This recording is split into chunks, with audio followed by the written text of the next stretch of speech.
Monday Night Rugby on Off the Ball. With Vodafone, main sponsor of the Irish rugby team. We all belong to the team of us. So I'm sure you saw over the weekend the Rugby Championship is very much up and running. On Saturday, Australia beat Argentina. That was 41-26 in Argentina. But the continued struggles of New Zealand, a year out from the World Cup, are very much catching the eye. They were beaten 26 points to 10 by South Africa. There are any number of records of the negative variety I can mention. For instance, they have dropped New Zealand to 5th in the world, which is their lowest ever ranking. 3 defeats in a row for the first time since 1998. A biggest defeat to the Springboks since 1928, and on it goes. They have Ellis Park next up, so not about to get any easier. Gregor Paul of the New Zealand Herald is in South Africa and he's with us now. Evening, Gregor. Morning, how are you? Yeah, very well. So just to add to Ian Foster's woes, if he has a subscription to the New Zealand Herald, your newspaper, at the front page didn't make for a great reading. There was an editorial on the front page, as you would know, and I'll give the listeners a sense of it.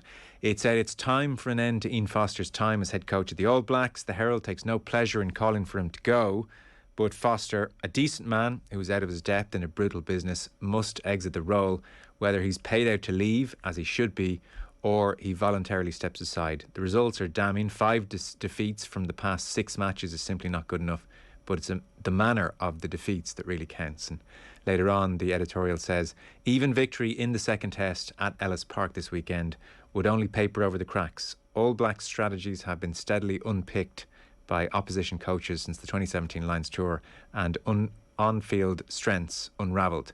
In the modern All Black era, there have been no days darker than these. Bloody hell. Yeah, bloody hell. So, Ian Foster, a man under huge pressure. What was the reaction to that editorial, do you know? Look, don't actually know, being on the other side of the world at the moment. But in truth, it's probably, the editorial is probably an amalgamation of the comment pieces that we've been running maybe for 2 to 3 weeks now. So it's not breaking new ground, essentially, with what it's saying there. I think that's a general sentiment that we've reached the end of the road here. And a few of us have been saying that we probably got there maybe a week ago or 2 weeks ago. And we've just reached the point where there's no discernible evidence that the All Blacks are on a track to anywhere other than number 8 or number 9 in the world at the moment. The South African game was on the television over here. I suspect lots of listeners saw it. What was your sense of the game for people who didn't? I mean, New Zealand had 3 points on the board after 77 minutes, so certainly attack wasn't good. Oh, the attack was dreadful. And you've got an All Black team there, which it's clearly not loaded with the kind of personnel we've known from the past, but there's still guys in there, Will Jordan, Caleb Clark, Bowden Barrett, Rieko Ioane, who, were playing really well in Super Rugby and are still world-class players.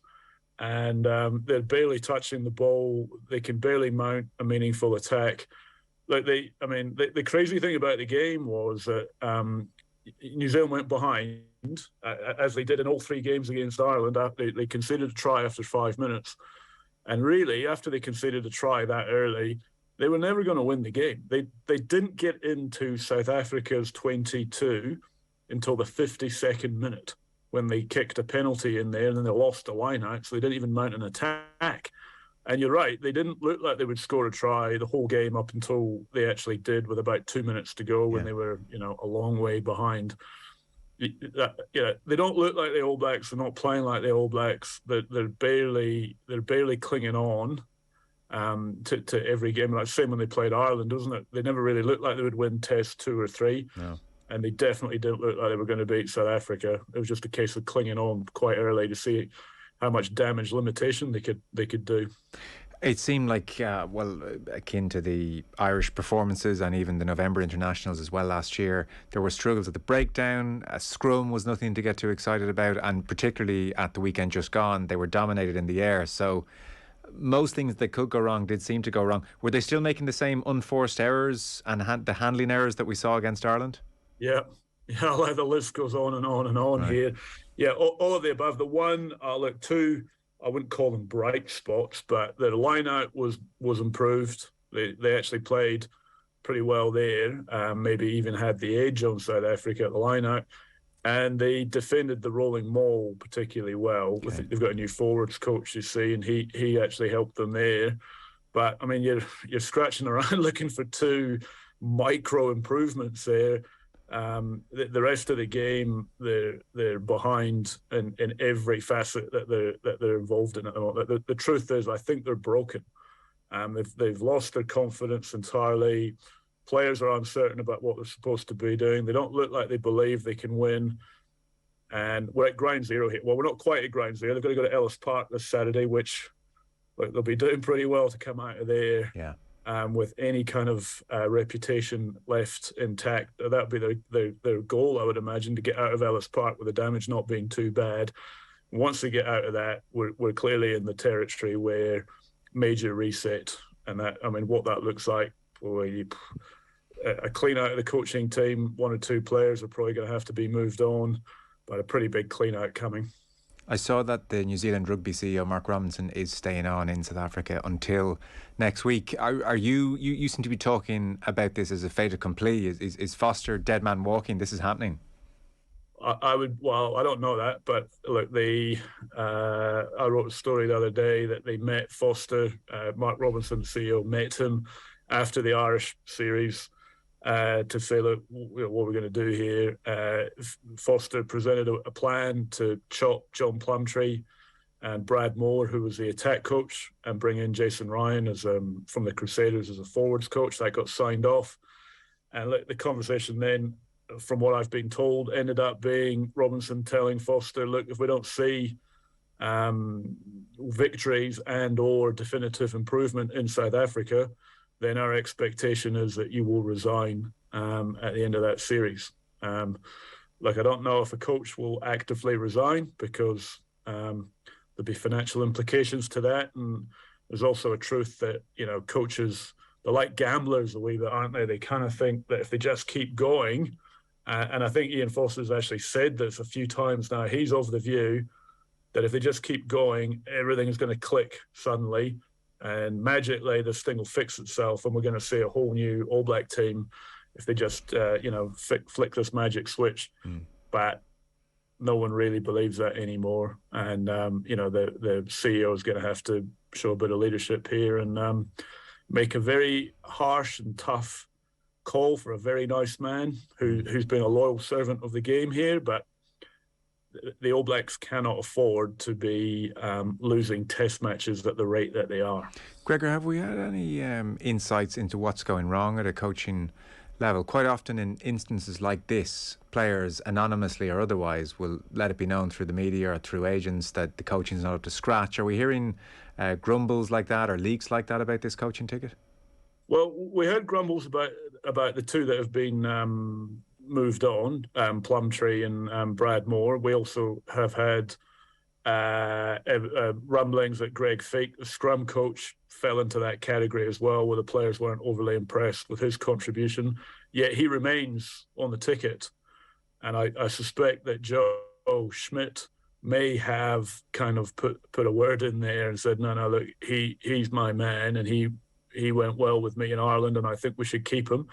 But yeah, there were grumblings and rumblings about those three. I think the relationship between the players and Foster is good, but I don't know whether they just like him, but are uncertain about his professional capabilities and capacities, and they're just trying to hang in there for him because he's a good guy.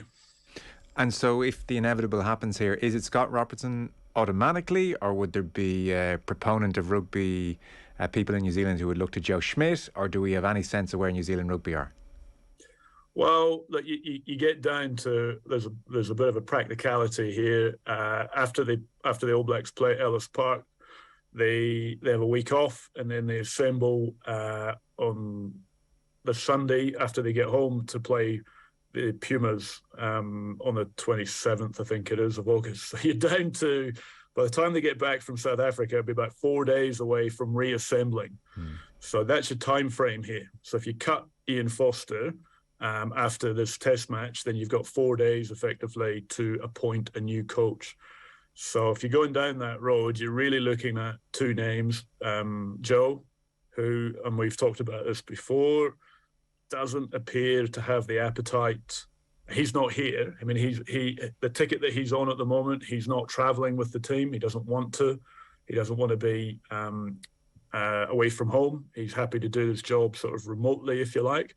So he's given every indication he just doesn't want to be back at the helm of an international team. So on that basis, I'd say he's probably a non-starter, and that takes us back to one guy, and that's Scott Robertson, who's under contract to New Zealand Rugby. He's the head coach at the Crusaders. So in theory, if they agree terms with him and he's able to bring in the people that he wants to be his back office team, then he could technically, he could be signed up in 24 hours, I'd imagine, if they really tried. Yeah. So look, he's probably the only guy that they can go with at the moment. Unbelievably brutal a year out from World Cup. As for New Zealand Rugby, I kind of see dispatches on YouTube of your Sky channel over there, and some of the talking heads have made the point that Foster's had several reviews now of late, but who's actually reviewing the decisions being made by New Zealand Rugby, like the appointment of Foster in the first place, and what's going on at an institutional level? How do we know if that's best in class anymore? Presumably everybody's taking some stick at the moment, very much New Zealand Rugby included, or no? Oh, 100%. Look, there's been a leadership failure here. There was a process failure back in 2019 when Hansen gave them a year notice that he wasn't going to be looking to be reappointed after the 2019 World Cup. They sat on their hands. They waited and waited and waited to go through their next coach appointment process until after the World Cup, at which time Dave Rennie went to the Wallabies, Jamie Joseph and Tony Brown went to Japan, Vern Cotter went to Fiji. There's probably more, but I can't think of them off the top of my head. So they ran the clock down on the whole process and got left with two guys, effectively, Foster and Scott Robertson. Yeah. And then, with hindsight, it's a wonderful thing, isn't it? I mean, you'd be a little bit careful here, but they went with the kind of in-house guy, Foster, who'd been with the team, as an assistant for 8 years, because continuity had been what had worked for them when they reappointed Graham Henry, and then they elevated Steve Hansen, who had been Graham's assistant for a long time. So they liked that idea of succession planning. They liked that idea of continuity. But arguably, Steve Hansen had a pedigree as an assistant coach. He'd already been a head coach at international level. He was a guy who you could see was going to be capable of becoming a head coach. Foster was maybe a little bit harder. He hadn't ever been a head coach in the international arena. His CV was sketchy.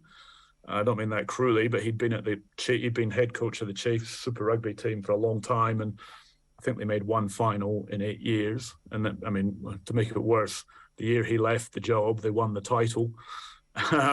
So look, he was always a little bit on the back foot as an appointment, and there was a lot of feeling that they made the wrong choice, and there's been animosity in the public probably from day one about that, and probably proven to be right in the end.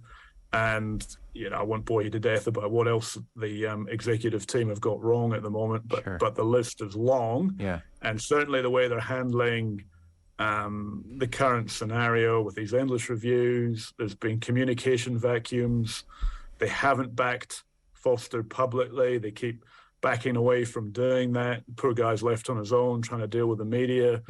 He's not getting obvious support from his CEO, and I think the tension is that breaking point. Yeah. Well, we'll watch this space. Before you go, Gregor, just one point I wanted to put to you, because there was a piece in the Sunday Times at the weekend which caught my eye, as I'm sure you're all painfully aware over there as well. The spectre of early onset dementia and CTE hangs over the sport at the moment, and there is a class action very much underway, and Carl Heyman, I suppose, former All Black, is as high profile sufferer of early onset dementia as there is in the game at the moment. We saw even Faf de Klerk knocked out in sickening fashion in this game, and The piece I was reading at the weekend in the Sunday Times was saying that a number of former All Black captains have come together as part of a group who are very concerned about the direction the game is going in from a safety point of view. The likes of Ian Kirkpatrick, Alex Wiley, Andy Leslie, Dave Loveridge, players like that. And there was a quote from Doug Catley, former coach, and he's part of this group as well. And this quote just jumped out to me. I guess you might have a sense of the scene over in New Zealand. He said, "It's not an exaggeration to say that the game is dying in New Zealand. We see it in the diminishing numbers playing the game. The fields that once had rugby posts are now soccer pitches. Our game has to change, and fast." Have you seen a decline in the numbers playing underage for safety concerns? Yep. There's been a decline. I would separate a few things out. There is a decline related directly to safety, but it's not exclusively, or even probably the majority is not based around concussion.